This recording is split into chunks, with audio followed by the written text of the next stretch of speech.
Congratulations. Hey y'all, hey y'all.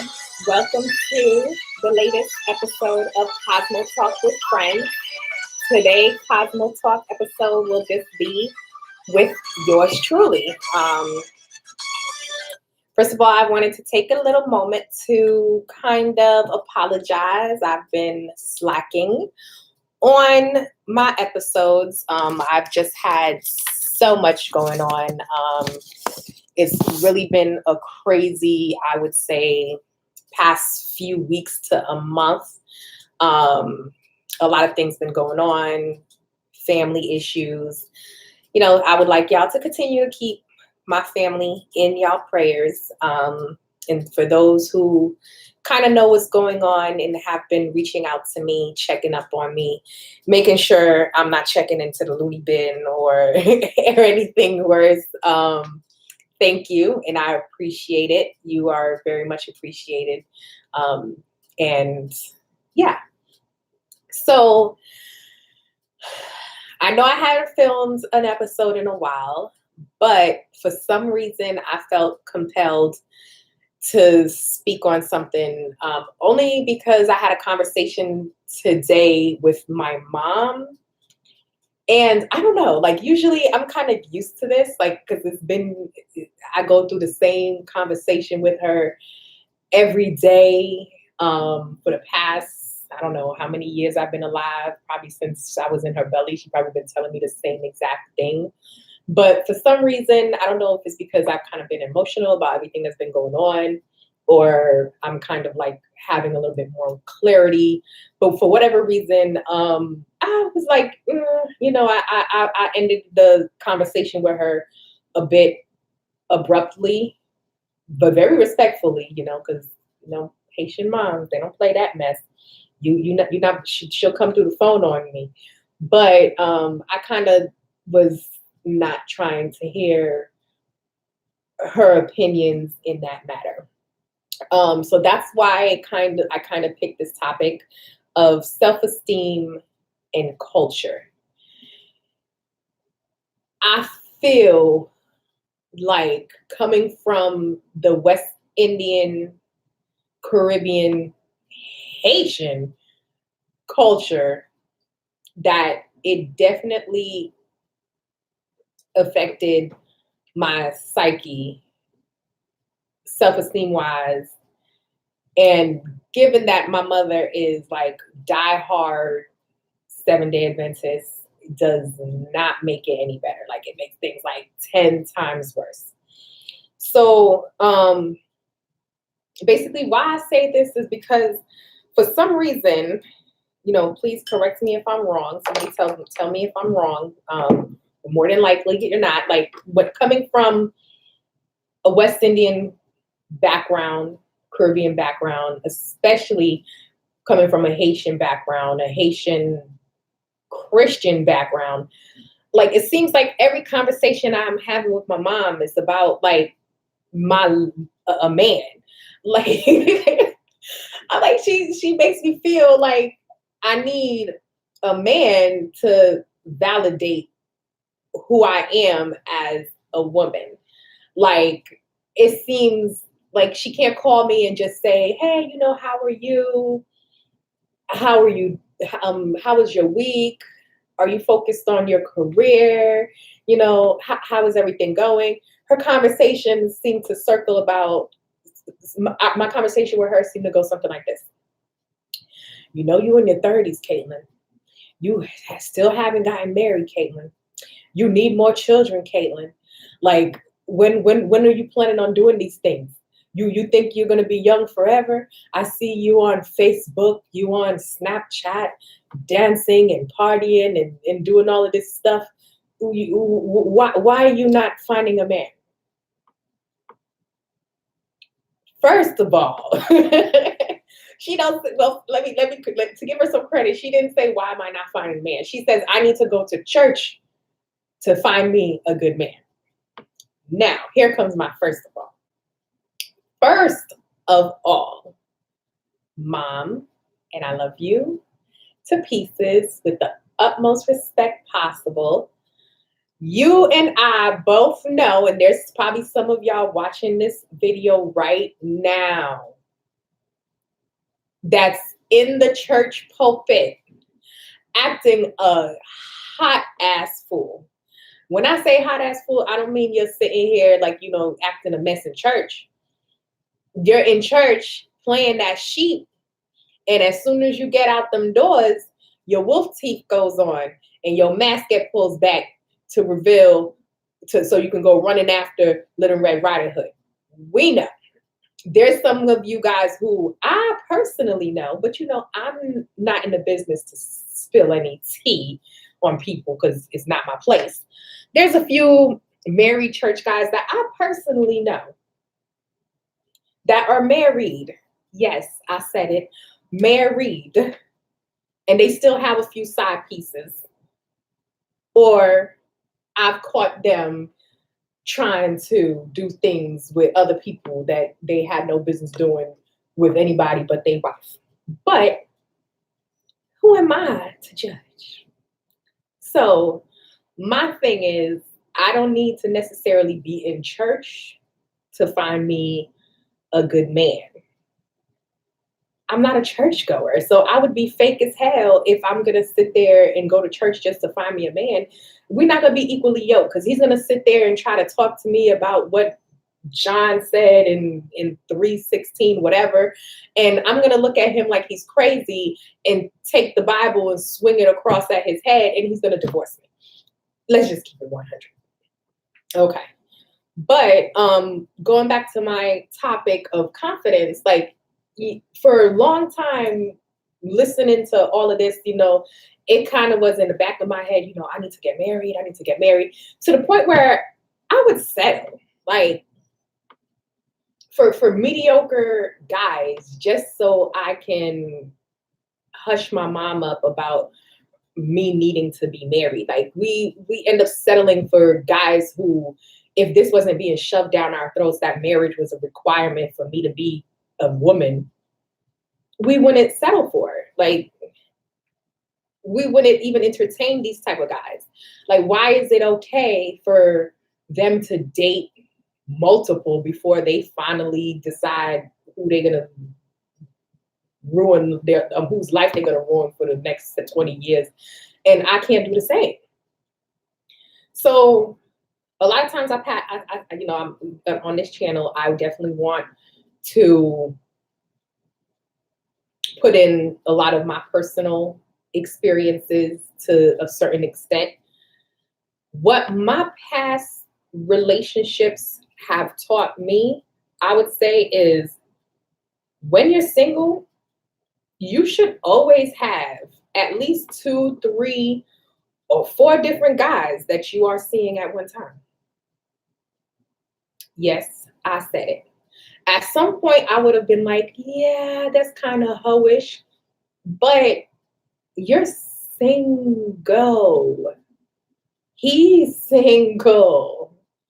Until he claimed you as the woman he wants to spend the rest of his life with, why are you sitting there entertaining the notion of, okay, I'm gonna sit here and be faithful to this man, only to find out 7 years later that we're gonna break up and he's gonna marry the chick he's only been with for 3 months.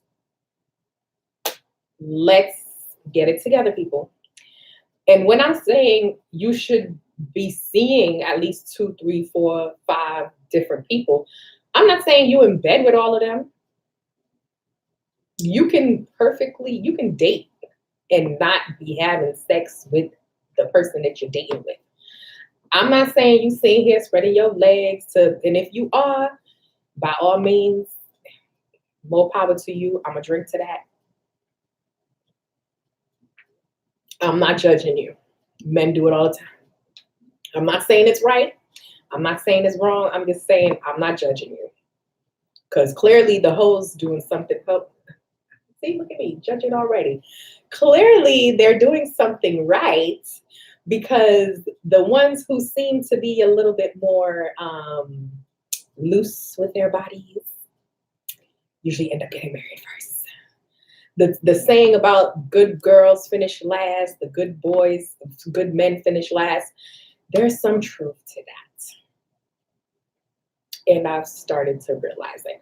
But going back to this confidence thing, like moms, dads, we need to stop shoving that notion in our daughters' heads that we are validated by a man. A man does not validate anything but a pain in your ass and a few gray hairs that I seen growing in today or something. Probably grew 2 years ago and I didn't notice, but that's the only thing they validate.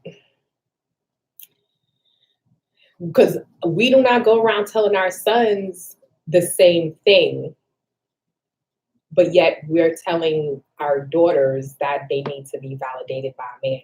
But we're not sitting there telling our sons, okay, you need to find you a good woman to get married to and stop wasting time.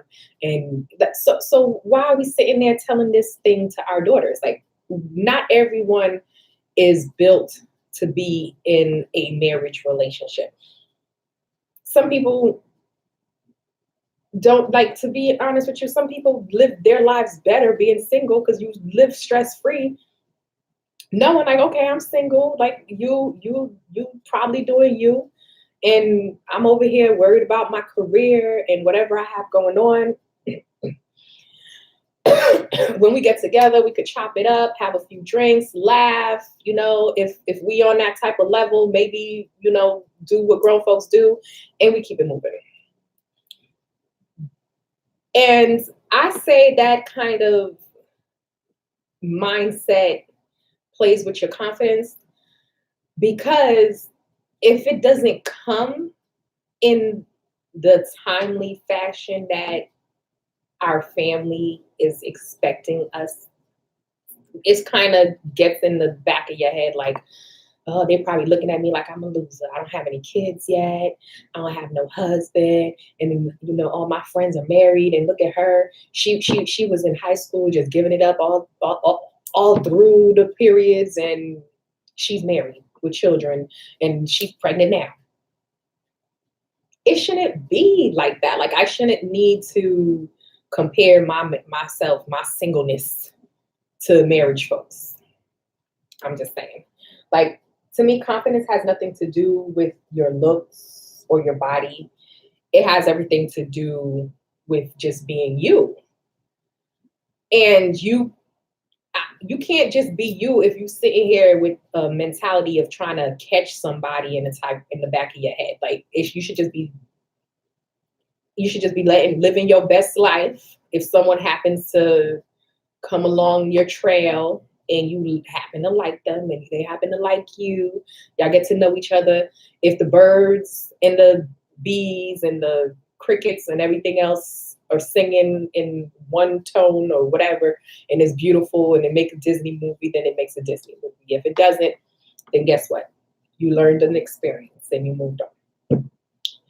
So I kind of, within the last, I would say, few months, been really getting out of my shell that kind of clamps down on me. And when I say it kind of clamps down on me, because I would say while I was a teenager and going into my early 20s, I was the free spirit that I am trying to get back to being. Like, I was that free spirit. I didn't give a damn about what anybody thought about me. I was going to do what I want to do when I want to do it. And I don't owe anybody any explanation. It's my life. It's my life. It's my life. Somewhere along the line, I don't know if it was my mom constantly in my ear, I started to kind of care. So I cleaned up the best parts of me that made me me. And when I say I cleaned up the best parts of me that made me me, like, I kind of took Caitlin 100 and scaled her down to Caitlin 50%. Like, so in the midst of trying to please the image that my mom expects me to portray to people, or the image that would, I kind of lost myself. I really lost myself, and it affected me because it kind of made me be more of a homebody. And everyone who knows me from my teen years to like my early 20s, I was never a homebody. Like, whatever event there is, I'm there having a good time. I fill the room with my presence. Like, I was an Aries queen all the way. I come out, and like, so now I'm trying to get back into that, like, free spirit, not giving two craps about what anybody has to say, and especially not what any of my family members have to say, because at the end of the day, no one's paying my bills. No, the lights are on because of me, not because of anybody else. So I don't feel the need to live or dance by anybody's music. Painting my own pictures. If I want to draw outside the lines, if I want to paint on the walls, I'll do as I please. And I find that now that I'm doing that, I'm actually attracting the type of people that I actually like. Yes.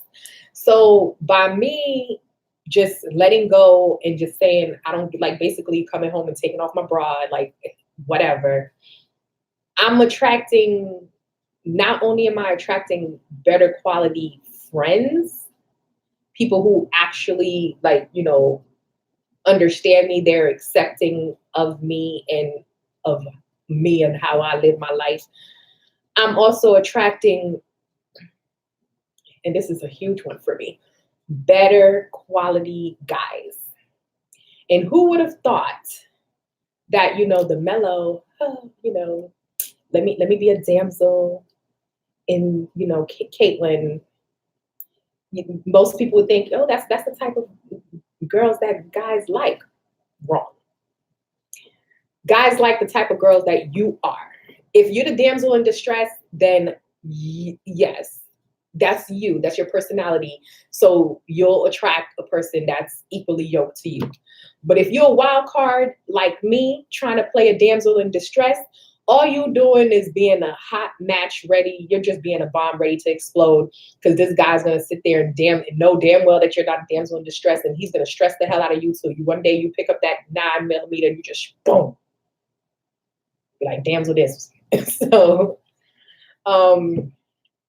so I don't know, like, so basically what I wanted to put out there for this little Cosmo Talk time is, women, we just really need to be us. Like, we don't owe anybody no apologies. We don't owe anyone anything, really. Like, if we want to go out twerking on the weekend, go out and twerk on the weekend. I was twerking this weekend. Yes, I was. I was in Vanetti's shutting it down. I had a darn good time with my sisters. I had an amazing time. I do not remember having such a good time like I did this weekend in a very long time. And I needed that. I was able to let my hair down and just be free. And when you're sitting there living your life according to your own standards, it shows. I noticed it because, one, I'm glowing differently. My hair is growing the way I want it to. And it's even too, like, I'm able to throw the curls. I got the whip it back and forth. Like, and this isn't curls. So you haven't seen it fully blow dried and silk pressed out. The boobies are acting right. Like, they standing at attention. Like, yes, they are. I'm eating better. I'm making better choices. I'm eating better. I didn't say I was drinking better. I'm eating better. Yes, I see that comment. I'm eating better, making better choices. And I'm just living my life according to how I want to live it. I'm not looking for anything in particular. I'm just looking to have fun. And Madonna, whatever her name was, said it the best. Like, girls just want to have fun. And when you start losing that is because you stopped having fun. The more fun you have, the more confidence you're going to have. Hang out with your girls, let your hair down, be bad, smoke a joint, drink, throw your panties at somebody, do something. Like, live your life according to you. Staying in the house, being a good girl, never caught a husband. Never. Because where's he going to find you at while you're in your house? And he's in the club. Or he's walking down the street checking out Bonquisha with the 5 kids. He's not going to see you because you're in the house. Being a good girl that you know you're not. You know you're trying to run these streets and run wild. And that's it for today. I hope you enjoyed my episode. Until later, Cosmo Talk with Kay.